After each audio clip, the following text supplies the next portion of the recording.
ये फूफी के घर का रास्ता है भाई। ये इफ्तिखार ने खाली टकी बना दी।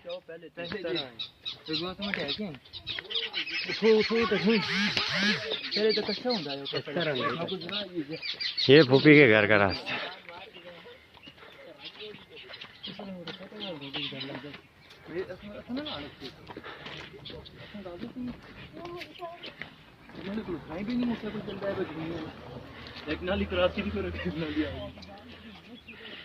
ये सामने न्याज का घर है जिस पे कलर हुआ हुआ है, वो सामने इफ्तिखार का, इसके पीछे जुल्फकार का।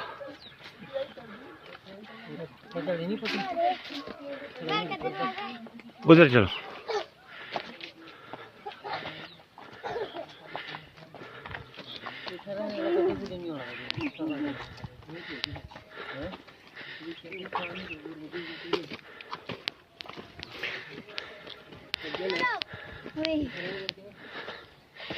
ये जुल्फकार का दरवाजा आ गया।